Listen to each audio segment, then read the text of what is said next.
Action. Stroke one.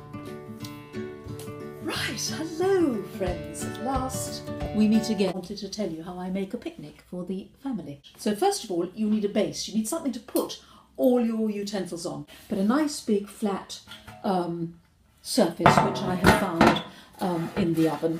It looks like this, isn't it lovely? Nice big flatty. And then this is a picnic for 5 and it really, really works. It's fantastic and it's quick. So you get your already sliced bread, already sliced, and so no cutting because that's such a nuisance. Everything for speed. So in we go, picnic for 5. So I have 8 pieces of bread and I'm going to make 2 types of filling. Yesterday I made tuna mayonnaise, which is a bit of tuna, mayonnaise, and that's it. Simple. But today I'm going to look into my fridge and see what I've got. It's a bit experimental today, I'm afraid. Fine. Cucumber, always useful. One of those useful things, a cucumber. And a bit of mayonnaise, if I can find some. That's a nice addition. I've got a bit of boursin, which is a bit luxurious. A bit too luxurious, actually, for a picnic. I may not put it on there. Or, no, I think I'll finish this cheese. It's a bit of blue something or other cheese as a nice base. Because I haven't got any mayonnaise. Now I chuck in a few Baby Bells. I would have liked to have chucked in 5 Baby Bells because there are 5 of us, but there's only going to be 4, so somebody's going to have to do without. So I might have to therefore supplement the picnic with a few tomatoes for those who have to do without. So I have got some tomatoes and I shall pack 3. Pack 3 for 5. I mean, don't pack too much. You know, it's a picnic. That's the point. Not everybody can have everything. It's a bit of a lesson in, you know, self-abstinence or whatever the word is. Abstaining. But anyway, there we are. Self-degeneration or self. What is the word for self? When you don't. What is the Catholic expression? Catholics come and help me. Called meat. Yes, we've got some salami and we've got some ham, so we can swing that around. And not put any mustard on. So basically, oh God, I feel a bit faint going down into the, diving into this fridge. So I have a knife, useful, and I want to make the base of my first lot of sandwiches. So they are going to be quite simply salami sandwiches with a mayonnaise base, of course. So I've got to get this mayonnaise open, which is also a bit of a, there we are, so to give it a bit of a twirly-whirly, there we are, splodge it onto the, you can't see what I'm doing I don't think, but I'm splodging the mayonnaise with all my might and vigour, and vim and vigour, onto the bread. You can't actually, I don't think, see that because there's the limitations of this camera. But in a minute I shall show you what I've done. It's difficult because there's not much mayonnaise in there. Ah, good. So mayonnaise, splodging it out. Stupid thing, this mayonnaise. I like it in the jars really, but I was trying to be modern. There's a lot of splodging of this mayonnaise because there's very little left. Everything. Sorry, filming. Please keep out. Yes, one of my many children coming to buzz in. Okay, so basically one has spread the mayonnaise vigorously on the piece of brown bread. Try to stick with the brown bread if you can. Now we have some German salami, which is rather low grade German salami, but anyway, I'd like it to be higher grade, but it isn't. And I've got to open it. Usual problem with the opening. I find opening things a real palaver. I mean, I feel I could employ somebody just to open my stuff, which I might do next time. Just have a, I mean, how can I open this thing? How on earth can one open a package? Ah, again, this is a very interesting holiday home because like my own household in Oxford, there's only one knife. It's a one knife place. So, I mean, it speaks to my own heart, but it's a bit tiring. So what you do very extravagantly is you put 2 pieces of salami for each sandwich, which I think is pushing it, but you know, in terms of extravagance. Now, what you could do is put mustard on, but unless you have an anti-mustard person in the family, which I have, so I have to bow to that anti-mustard person, and then you get your cucumber, ever useful. You save the ends for the dog. Dogs like cucumber, so that goes on the floor straight away. So, do you see, therefore, I put in a quantity of cucumber, and then to make it a little bit more whatever. I'm going to put a bit more mayonnaise on, which is a pity, really, because there isn't much, and also because it's a bit of a waste of mayonnaise. But there it is. You've got to use something, don't you, for your ingredients for your picnic. But remember, picnics are not meant to be luxurious, champagne affairs. And I remember very clearly going to one of the kids' Gaudies in one of the posh schools, and it said, bring your own picnic. And I thought, oh my God, I've got to bring my own picnic. They said you could have a champagne hamper for about £150 million, or you could bring your own picnic, one or the other. So I thought, okay, I've got to bring my own picnic. But I went through paroxysms of anxiety thinking, what can I put in this picnic? Because everybody else is going to be carrying their champagne hamper with lobster crawling out of it, and I'm going to have them make your own one. So I really went to town with anxiety on that one. And I produced this kind of thing, but very carefully wrapped up and with ribbons around it, I think. So, there we are, a bit of pepper. Pepper's a nice, useful thing to have, and I find this a very luxurious thing. It's one of those things that excites me.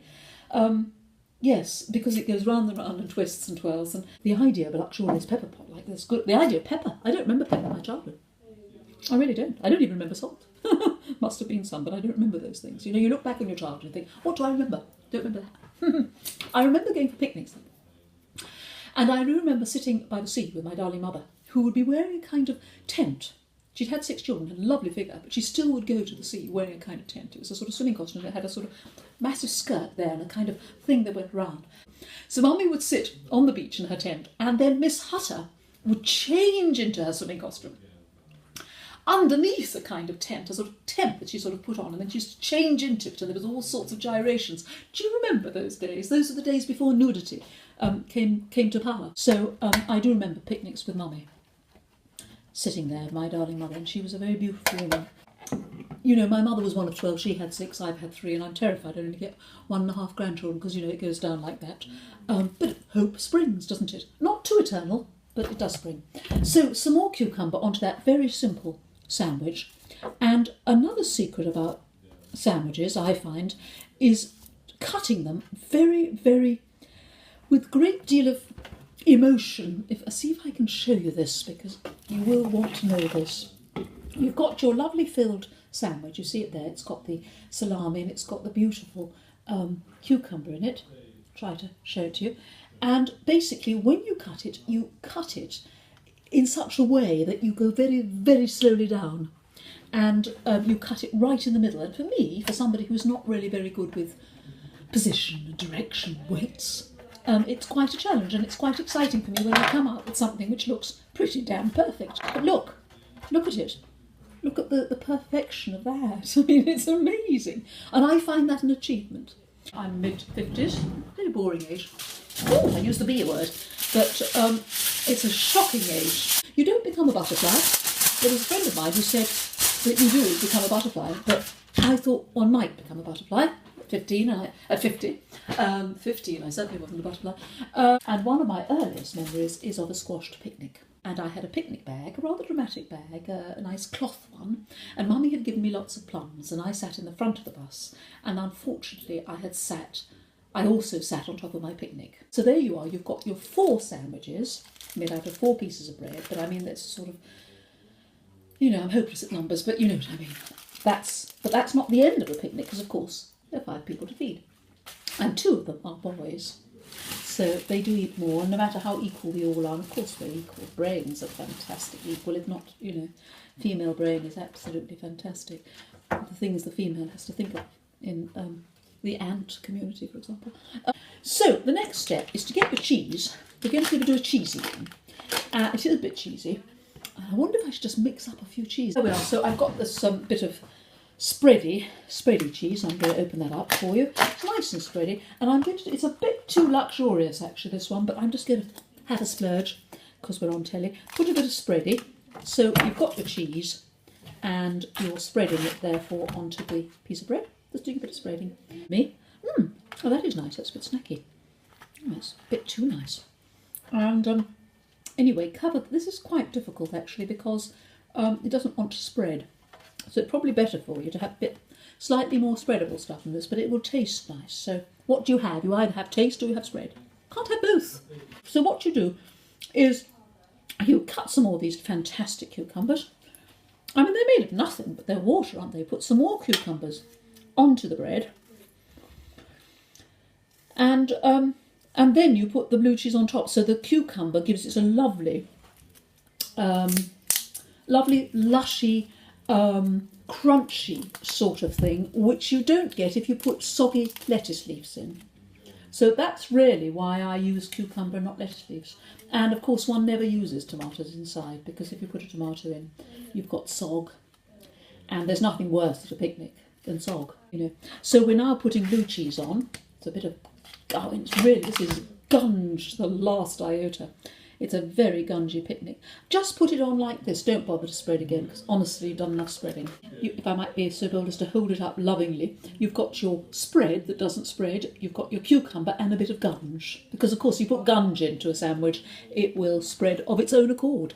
So now, back I go to putting them together, you see, with love and care. Do you see how you put it together with love and care? With care, with love. And then you do a bit of pressing. It's all quite fun, with a bit of pressing, and then you get that wonderful knife out. Oh, make sure it's clean, actually, because it does help if it's completely clean, to give it a really clear cut. And then you cut it. Oh, what a nice feeling, like I said before. Go straight down the middle, and you've got absolutely perfectly shaped. Look at the perfection of the shape there. Sandwich. And then you bring the luxury again, and this is the luxury, the dangerous luxury, what it's made of, what happens to silver paper. Have you any idea? I've no idea. I mean, it does worry me every time I use it. And I try to reuse silver paper. I do try to reuse it, but it's difficult.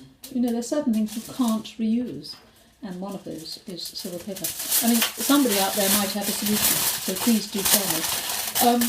And I've loved your response to my meaty spag, the spag dish. I mean, it was a lovely response, and to chicken licken, and you've all said that you feel, you know, you wish you were in the kitchen, and that you feel you're with me, and I feel you're with me too. So you've got, therefore, these two fabulously exciting packages.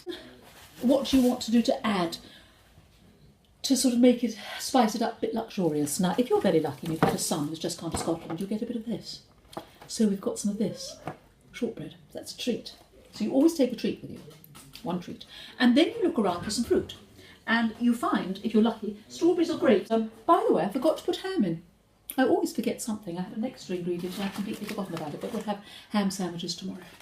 One could take, actually, a packet of, this is a real extra, dear friends, but I'm going to add this as an extra and give people a piece of ham each on the picnic. And though I don't eat pig in its original form, far from it, never touch it, and my father never touched it, and we never had it, but we did have a lot of salami and sausages and ham.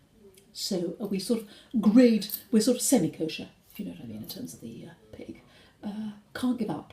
And I remember my dear cousin Peretz, who I loved most dearly, he decided that he was going to test the existence of God, because he doubted it. And he went down and got some pork, and he made a ham sandwich, he said. And he went into the lavatory and he ate it. And he said, if something happens to me, then I will believe in God, and then I'll never do this again. You know, if God comes down and knocks me on the head or drowns me in the lavatory, then I will know that God exists. Postoi is a very good word in Serbian for existence. Postoi, to exist. I exist, postoi, or it exists, postoi. So if God postois, then I will never eat another ham sandwich. And nothing happened. Nothing happened at all, even though he had his ham sandwich on Yom Kippur. He was completely okay. And so he gave up God in one fell swoop. But he couldn't, unfortunately, give up his identity. And his entire family was slaughtered. Yes, there we are.